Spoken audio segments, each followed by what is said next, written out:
Hey, mamas, welcome back to another episode of the Reawakened Mom podcast. And I'm here for a solo episode to share something that happened last week when I was on a coaching call with one of my clients. And we were talking about living kind of in like Groundhog's Day, right? So her day just felt like the same over and over again. She actually works from home. So being able to separate like work from then doing things around the household and then getting the kids from school and then feeling triggered and, not living up to being that mom that she wants to be and then going to sleep and wake up. And it's exactly the same thing. And she never felt like she was getting the things done that she wanted to get done. She never felt like she was living and being the mother that she wanted to be. And that work, she was getting everything done with work that she wanted to get done. And the relationship with her husband, like, well, what the heck is that? So, have you ever felt that way before? Have you ever felt like you are just living your life on repeat? Nothing changes. It's the same every single day. There's not a lot of joy in your life. You're not doing things for yourself. You aren't feeling necessarily fulfilled in the things that you're doing. Maybe the things aren't lighting you up. So, what I wanted to share on this episode, if you feel that way, or if you're feeling stuck, in this vicious cycle of the same thing, monotony over and over and over again, I wanted to share a couple tips that I shared with her to see if they will maybe help you so that you can take maybe one of these tips and it will help you move forward in your life in a more positive way, in a more joyful way, in a more happier way, in a more less overwhelmed way, a less stressful way, a less triggering way. That's my goal. So one of the things that we actually talked about when I said, tell me a little bit about your day. What does your day actually look like? Kind of from like beginning to end, like summarize it for me. So what I noticed is there was not a lot of me time. There was none actually. Even finding out like maybe what she had done before. And what exactly is me time? That is whatever that is self-care for you. Working on you for you, connecting with yourself versus connecting with the outside world. That could be many things. It's whatever lights you up, whatever calms you, whatever makes you feel good. So me time, it could be, yes, I'm going to get a massage. I don't know what that is. Massage. Maybe I'm going to go to float. Maybe I'm going to go to the beach. Maybe I'm going to go on a trail. Maybe I'm going to call a friend. Maybe I am going to sleep a little bit later. Maybe I'm going to wake up and have a cup of coffee. Maybe I'm not going to drink coffee. Maybe it's health related.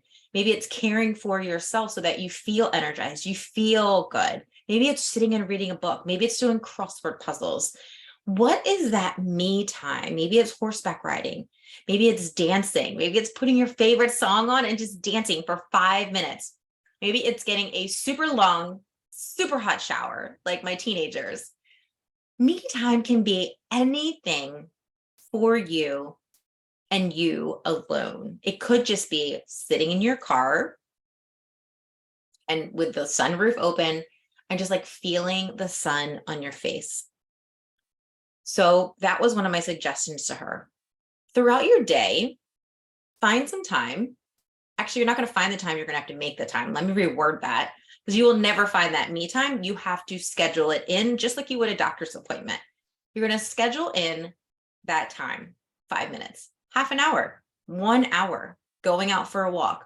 And what I suggested to her was, that's kind of like a win for you, but schedule that maybe before you go to pick your kids up at school. So maybe if you really get triggered when you pick your kids up for whatever reason that may be, because again, that vicious cycle, you didn't get enough done, you got distracted, you didn't do anything for yourself, schedule that maybe like a half an hour before you have to leave to go pick the kids up. Your me time. So you feel recharged, you feel refreshed before you're going to get your littles or your big ones at school. Me time. Schedule that into your calendar every single day. And it does not have to look the same every day. It doesn't have to be the same time. It doesn't. Mom life is crazy life, right? But we can schedule some of those things and sometimes it's not going to happen. We know that. but schedule it in. So more than likely it's going to happen than if you don't schedule it, because we can always find something else to do. We can always find that pile of laundry. We can always, find something else to do, but schedule that in. The second thing we talked about was asking for help. So there were certain times of the day when she felt more stressed than not stressed. And some of those things were triggered. And because these conversation came about because she was getting triggered with her kids at bedtime or during bath time, she was getting triggered because she was trying to rush through it and they wanted to play or they wanted to do something else. And so maybe then she would yell, or maybe she wasn't the mom that she wanted to be. So what would be a time during your day when you feel most stressed, when you feel most triggered, when you are not acting in alignment the way the mom that you want to be? And what I suggested is, if you can, so if you have a partner, if you have someone that can help during that time, maybe it has nothing to do with your kids, but if it is, because a lot of the time we're triggered from something else, it's not even our children, it's something else that happened through the day, it's something else that happened in our past, in our childhood, we need to do a little bit of inner work on that. But think about when you get triggered. So maybe take out a note paper, like put this in your notes on your phone. When am I getting triggered? When am I most stressed? Is it first thing in the morning trying to get my kids ready for school? Is it when I have to go pick them up because then we have this, and this to do? Is it bedtime? And then what I want you to think about doing is there someone, or is there a way you can ask for help? Maybe it's your spouse. Maybe you can tag team and flip flop. Maybe what they're doing when you're giving a bath is cooking dinner or cleaning up the kitchen. Maybe they're outside. Maybe you guys can tag team and flip flop to help each other out, because so many times as moms, we do not ask for help. We do not ask for help enough. And then when we receive help, we critique how we got help. I mean, really. Yeah. Say an amen right now in the car if you're hearing me on this. We ask for help, and then when we receive help, we critique it. It wasn't good enough. It's not the way I would have done it. And so people don't want to help anymore. But I want you to think first, when am I getting triggered? Is there a way I can ask for help? Do I have someone in my household, or do I have a family member, or do I have a close friend that I can ask for help during this time? Maybe we flip-flop schedules. Maybe I need to add some me time right before that time that I get triggered. Maybe I need to add some breath work right before that time. Maybe I need to change the things that I'm saying to myself so that then maybe I won't be triggered. Or maybe I need to look at the situation differently. If it's bath time and your kids are playing, let them play. Have a good time. They're only kids once. They don't know. They're just having a good time. They're using their imagination. They're splashing. They don't want it to go quickly. So maybe you need to just take a little bit of extra time and get them in earlier so that they can play later. So you can get them to bed. So you can spend time with your husband after you get them to bed. So that's step number 2. So the first thing we talked about was me time. The second thing we talked about was asking for help, especially during those times when you get triggered or you're most stressed. The third thing we talked about was business. So she works at home and I work from home as well. And I know that there are so many distractions because you're in your home, you're seeing everything, right? Right now I'm seeing the cat hair everywhere. My cat is shedding like crazy. It's all over my stairs. It's all over my living room, the family room. It's everywhere. It's driving me insane. But I am stopping myself from getting my vacuum out right now and going and vacuuming. Why? Because right now I'm working. That vacuuming can take place at any time. I can even ask my kids to help vacuum later on in the day. It does not have to be done. It is not an emergency. It needs to be done right now. Okay.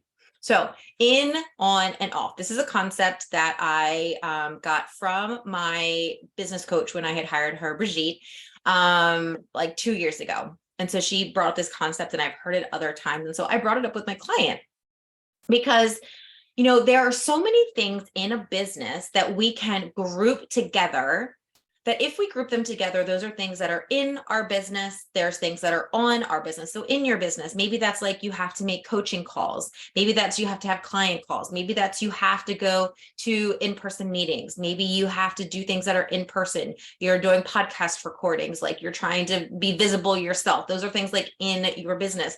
on your business is all the like behind the scenes stuff, like the I was gonna say academic things, but it's all the things, the administrative tasks. Maybe that's the emails, the content, the research, all of those things that you might have to be doing that can kind of be grouped together in a certain time frame, in a certain day. So maybe you're not feeling so overwhelmed all the time, but you can group these things together. You can set a timer for 45 minutes. I'm going to sit at my desk and this is what I'm going to work on. At the end of the 45 minutes, I'm going to leave my desk for 5 minutes. I'm going to use the bathroom. I'm going to go get a drink of water. Maybe I will put that laundry in the dryer, release all that stuff going on in my brain. And then I'm going to come back and I'm going to set an intention for the next thing that I'm going to work on. Maybe I need to work another 45 minutes on all those on activities. Maybe I need to do that. Maybe I'm going to move to something else that I need to be doing, and I am then recording a podcast episode. You know, you can structure your day in such a way that you can group the same type of tasks so that you're not doing like those same monotonous tasks all day long, every single day, unless you have to. But if you have to check email every day, like maybe you just schedule, I check it 2 times a day, like first thing in the morning when I get to my computer, and then I send my emails. Then I do other things. I don't have my email open and I check it again, maybe like a half an hour before I'm going to clock out for the day. So that's what I suggested to her. Let's make a list. Tell me everything you do in your business. So I want you to do the same thing. Make a list of everything you do in your business. And then what I want you to do is you're going to schedule them, write them under an in category, write them under an on category, and then off is obviously when you want to be off your business. So like, I don't want to work on the weekends. I don't want to work on Fridays. That's my fun day. Maybe Mondays is your CEO day. Maybe you work 4 days a week and maybe Fridays you take a half a day. If you can do that. Obviously, if you work a job that you do have set hours, then that's a little bit harder, but you can still do the same concept if you have to work outside of the house and you work in an office building versus if you are working at home. That is a concept that I wanted you to have so that you can visualize that. Sorry, you know what? Being completely honest here, this is real life because I forgot to put my computer on focus so that I do not get text messages. And this is real mom life, and I'm going to keep it real on the podcast. I just got a text message from my son that came through my computer about something in baseball. So I'm trying to read it and continue to talk. So, you know, who needs to edit this out? This is real life. So yeah, I'm keeping this in here, but in, on, off, it's a great concept. I suggest you try it. You know, it's awesome. You can probably Google it to find more information or send me a message about it, but you can do this no matter what kind of business you do, even if you have multiple businesses. That way you can try to figure out how many hours you're actually working on your business, how many are distracted. If you actually research and Google, you know, an 8-hour workday, no one is actually working those 8 hours because you're getting distracted. You're getting up to go to the bathroom. Someone's coming to your office. Somebody's giving you a phone call. You know, you're checking your email. Oh, wait, you got on social media. You know, you go for a bathroom break. It's extended a little bit longer. You actually aren't working 8 hours. So don't think that when you're at home, you have to work 8 hours, right? We want to work smarter, not harder here, especially if your goal from working from home, if you're able to, is for more freedom. Right? We want to be smart about this and not get distracted and not be organized in our business when we are at home. So I hope that these like 3 tips helped.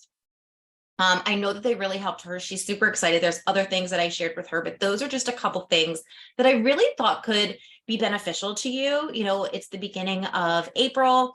And maybe you try to plan your month. Maybe you want to plan your week and get better about scheduling your week out so that you feel really good about it, because every single day is that cycle. It's going to come back to the next day. So it is that Groundhog's Day, but it doesn't have to be. If you can plan your day, plan your schedule, how you would like it to look. Ideally, things happen. We know this. Be flexible, be comfortable with that, knowing it's okay. Something might change, but at least I know I'm planned out. It's like meal prepping, right? If you meal prep, how amazing is that? You've got all this food. It's ready for you when you're hungry. You want to go grab something. You don't know what you want. You're like, oh yeah, I already baked a whole bunch of stuff. Oh, I already cooked a bunch of veggies. I already chopped them up. So instead of going to grab that cookie, I'm going to go grab my carrots. I mean, I'll still probably grab the cookie, but you know what I mean? Like, you're just being prepared. And that's the best that we can try and do for ourselves so that we can hopefully break that Groundhog's Day schedule and have more joy and have more fun in our life and plan the things that we really are important to us, because the number one thing is taking care of yourself, that me time, scheduling time for you. Because if you aren't taking care of yourself, how are you going to work your business? How are you going to take care of your kids? How are you going to connect with your spouse? How are you going to create those friendships? How are you going to be on a podcast if you don't plan it out? Like, let's do a little bit of work to hopefully help us in the end make life easier for us, right? Isn't that what we want? We want more harmony in our life. We want to feel amazing. Go back and listen to the episode that I recorded last week, all about how our lives can feel like an elementary band. Go back and listen to that episode if you haven't already. So thank you so much for listening to this episode today. I would be so thankful if this resonated with you at all. Please share this episode on social media. Tag me, melissa.clampett. On Instagram, please do that. Like, take a screenshot of this episode and share it and tag me, because really that's how the message gets out to more moms. And that is what I'm so passionate about, is just helping moms just feel less overwhelmed and feel like they have more overwhelmness in their life. So thank you so much for being with me today, and I will see you on the next episode.